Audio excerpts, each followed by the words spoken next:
السلام علیکم. میں ڈاکٹر فاریہ بخاری آج اس وقت کراچی پریس کلب میں آئی ہوں احتجاج کرنے کے لیے عمران خان کی انتشار پھیلانے والی سیاست کے خلاف. پاکستان کو اب مزید کسی ایسے سیاستدان کی ضرورت نہیں ہے جو کہ ہر بات پہ پاکستان کو بند کرنے کی دھمکیاں دے، ہر دوسری بات پہ اسمبلیوں کو تحلیل کرنے کی دھمکیاں دے. 10 اپریل کو جس بے عزتی سے وہ نکلا ہے پاکستان کی اسمبلی سے، وہ ایک جمہوری عمل تھا اور اس کی ان کوتاہیوں کا نتیجہ تھا جس کے نتیجے میں پاکستان کی معیشت عمران خان کی حکومت میں بری طرح سے گر گئی. جب عمران خان نے اقتدار سنبھالا 2018 میں تو اس وقت پاکستانی روپے کی قیمت 110 تھی، اور جس دن اس کو نکالا گیا زبردستی دھکے دے کر، اس دن روپے کی قیمت 187 190 کے قریب تھی اور روپیہ بڑی تیزی سے اوپر گر رہا تھا، ڈالر بڑی تیزی سے اوپر آ رہا تھا. اور اس کے علاوہ پاکستان میں مہنگائی پہ قابو نہیں پایا جا رہا تھا. ہر بات پر مافیا کا ذکر ہو رہا تھا، لیکن مافیا کے خلاف کچھ کیا نہیں جا رہا تھا کیونکہ مافیا کرنے والے عمران کی اپنے منسٹر کیبنٹ میں موجود تھے. جو سبسڈی عوام کو دی جاتی تھی اس کا سب سے زیادہ فائدہ عمران کے اپنے منسٹرز نے اٹھایا. ٹرانسپیرنسی انٹرنیشنل کے مطابق پاکستان میں کرپشن کا عنصر عمران کی حکومت میں کہیں زیادہ بڑھ گیا. آپ کے پاس آبجیکٹیو ایویڈنس ہے کہ عمران خان ایک فیلڈ پرائم منسٹر تھا اور اس کی گورننس بہت ویک تھی، کمزور تھی، جس کے نتیجے میں نہ صرف پاکستان میں اکنامک ٹیررزم بڑھا، معاشی دہشت گردی بڑھی، بلکہ ہمارے افواج کے جوانوں کی پریشیس لائیوز کا نقصان ہوا. وزیرستان فاٹا میں جو کہ اب مرج ہو گئے KPK کے ساتھ، روز ہمارے جوانوں پہ گولیاں برسائی جاتی تھیں. بلوچستان میں ٹیررزم بڑھ رہا تھا. پاکستان نے اتنی قربانیاں دے کر جو امن حاصل کیا تھا، وہ امن خطرے میں پڑ گیا عمران کی حکومت میں. پھر ایسی اینٹی اسٹیٹ پالیسیز اپنائی جا رہی تھیں جس میں IMF کے بلینک پیپرز پہ سائن کیا جا رہا تھا صرف اور صرف ان کے پینٹس لینے کے لیے، جس کے نتیجے میں اسٹیٹ بینک کا اپنا چہیتا گورنر لگایا گیا IMF کے کہنے پر. IMF کا گورنر رضا باقر نے جو تباہی مچائیں عمران کی موجودگی میں، وہ سب کے سامنے ہے.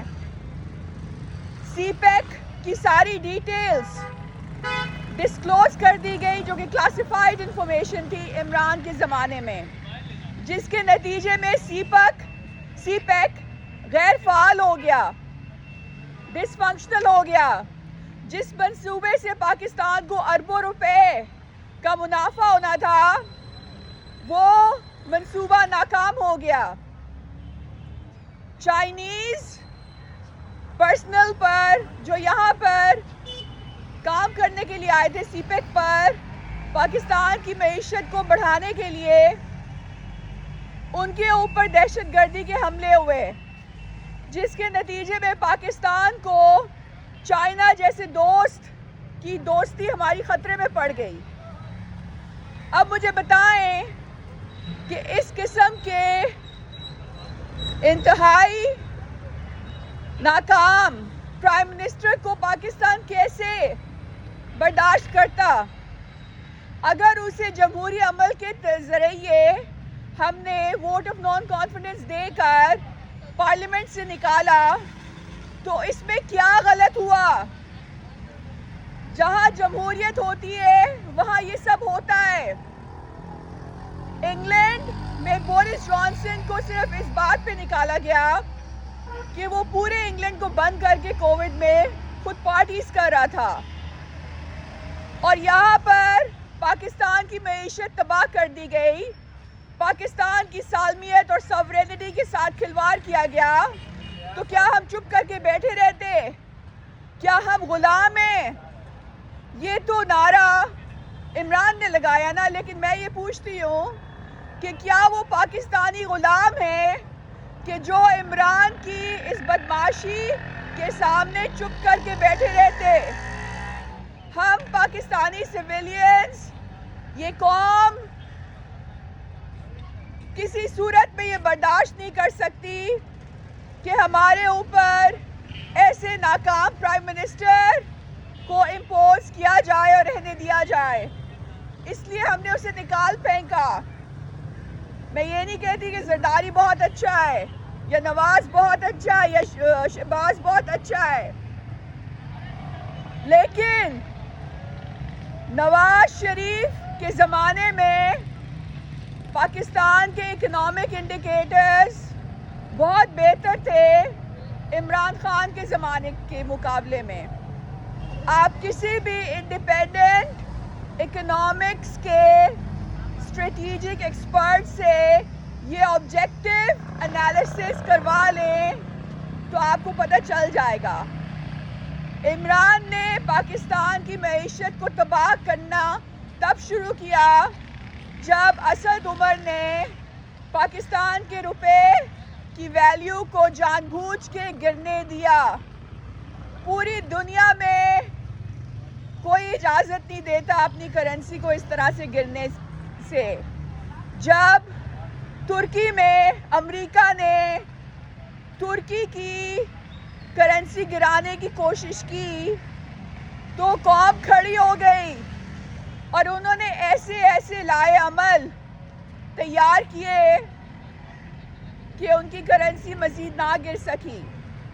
لیکن پاکستانی روپے کو گرنے سے بچانے کے لیے کچھ نہیں کیا گیا، بلکہ عمران کے اپنے اکنامکس کے منسٹرز ایک کے بعد دوسرے اس بات کو جسٹیفائی کرتے رہے کہ یہ گرانا ضروری ہے۔ آئی ایم ایف جو کہتا تھا، ڈکٹیشن دیتا تھا، وہ اس کے آئی ایم ایف کے سامنے سر جھکا کر ان کی ہر بات پر ایگری کرتے رہے، اور پھر کہتے ہیں کہ کیا ہم غلام ہیں؟ ارے تم غلام ہی تو تھے، لیکن ہم غلام نہیں تھے۔ ہم آئی ایم ایف کی غلامی سے انکار کرتے تھے، اسی لیے تمہیں نکالا۔ جب تم نے 27 جنوری کو پاکستان کے اسٹیٹ بینک کو ہمیشہ کے لیے بیچ دیا بیرونی ایجنسیوں کو اور اس کی آٹونومی ختم کرنے کی کوشش کی، تو اس وقت ہم نے تمہیں وارن کیا تھا کہ باز آ جاؤ۔ اگر تم باز نہیں آئے تو اس ملک میں تمہاری حکومت بس کچھ دن کی مہمان ہے، لیکن تم نے کچھ نہیں سنا اور اسٹیٹ بینک آف پاکستان کو نیلام کر دیا۔ اس کے نتیجے میں ہم نے ووٹ آف نو کانفیڈنس کو سپورٹ کیا تاکہ تم جیسا کرپٹ، تم جیسا ناکام پرائم منسٹر پاکستان کی پارلیمنٹ سے نکل جائے۔ اور پھر تم نے کیا کیا؟ تم نے وہ کیا جو تم جیسا ناکام مائنڈڈ پرائم منسٹر کر سکتا ہے۔ تم نے صرف اور صرف اپنے ووٹ آف نو کانفیڈنس سے بچنے کے لیے اپنی طاقت کو ایبیوز کر کے تم نے اپنی طاقت کو ایبیوز کر کے پاکستان کی اسمبلیاں تحلیل کر دیں، جو کہ ایک غیر جمہوری عمل تھا۔ پاکستان میں ووٹ آف نو کانفیڈنس جو ہے وہ ایک جمہوری عمل ہے، اور جو پرائم منسٹر جس کے خلاف ووٹ آف نو کانفیڈنس کیا جاتا ہے اس کو کسی صورت میں اس بات کی اجازت نہیں کہ وہ اس وقت اسمبلیاں تحلیل کرنے کی کوشش کرے. لیکن تم نے ایسا کیا اور تم نے ایک نئی کہانی چھوڑ دی جو کہ اینٹی اسٹیٹ تھی، جس کے بعد تم نے اپنی سارے فالوورز کو اس بات پہ لگا دیا کہ وہ جنرل قمر باجوہ کے پیچھے پڑ جائیں. جنرل قمر باجوہ کی عزت ہماری پاک فوج کی عزت ہے، کیونکہ 6 سال جنرل قمر باجوہ نے جو فیصلے لیے ان کے پیچھے پاکستان کی پوری فوج کھڑی تھی، جس کے نتیجے میں پاکستان کو زبردست قسم کی فتوحات حاصل ہوئیں. ہم لوگوں کو کابل میں آؤٹسٹینڈنگ سکسیس ملی. ہم نے اپنے دشمن انڈیا کا وہاں سے صفایا کر دیا، اور آزاد جموں کشمیر پہ جب انڈیا نے حملہ کرنے کی کوشش کی تو ہم نے ابھی نندن کو کیپچر کیا اور ان کے 2 جہاز گرائے، اور پوری دنیا کو یہ بتا دیا کہ پاکستان ناقابل تسخیر ہے. یہ ایک بہت امپورٹنٹ وکٹری تھی پاکستان کے لیے، کیونکہ ہم نے صرف انڈیا کے منہ پہ چماٹا نہیں مارا، ان تمام دشمنوں کے منہ پہ چماٹا مارا کہ جو پاکستان کو توڑنے کی دن رات سازشیں کرتے ہیں، جس میں اسرائیل کا نام شامل ہے. اب مجھے بتاؤ کہ اس وقت chief of army staff general Qamar Bajwa تھا، جس نے کابل سے انڈیا کو نکالا اور جس نے آزاد جموں کشمیر کو ناقابل تسخیر بنایا، اور اس کے علاوہ اس نے پوری دنیا کے سکھوں کی حمایت لے کر کرتارپور بارڈر اور کوریڈور کریٹ کیا، جس سے پاکستان کی پوری دنیا میں بہت زیادہ ہمیں سراہا گیا. اس کے علاوہ جنرل قمر باجوہ نے وہ کام کر دیا جو آج تک کوئی نہیں کر سکا. ڈیم بنانے کی کوشش کی جو کہ آلموسٹ بننے کے قریب ہے، اور اس کے اندر اپنی جیب سے پیسے ڈالے، پوری فوج سے کہا کہ وہ پیسے ڈالیں. پھر جنرل قمر باجوہ نے کیا کیا؟ جنرل قمر باجوہ نے فاٹا اور وزیرستان کو KPK کے ساتھ ضم کیا. انڈیا اسرائیل کے ساتھ مل کر بڑے عرصے سے پروگرام بنا رہا تھا کہ اس سارے ایریا کو کاٹ کر پشتونستان بنائے، اور آج تو ایک نیا نقشہ بھی جاری ہو گیا جس کے اندر اس تمام ایریا کو KPK بلوچستان اور آزاد جموں کشمیر کو افغانستان میں ضم کر کے دکھایا جا رہا ہے، جو کہ TTP نے لانچ کیا ہے. لیکن یہ گریٹر اسرائیل پلان، یہ اخند بھارت ہندتوا پلان کس نے ناکام کروایا؟ ان تمام پلانز کے خلاف جنرل قمر باجوہ نے کس طرح سے، کتنی زبردست طریقے سے فاٹا اور وزیرستان کو پاکستان کے KPK میں ضم کیا، اور یہ جو متنازع ایک ایشو بنا ہوا تھا کہ پشتونستان بنائیں گے، وہ ایشو ختم ہو گیا. اسی طرح سے گلگت بالتستان کو پاکستان کا صوبہ کا حصہ دینے کا لیول دینے کا سرا کس کے ساتھ جاتا ہے؟ کس کے سر پہ یہ صحرا لگنا چاہیے؟ جنرل قمر باجوہ کے.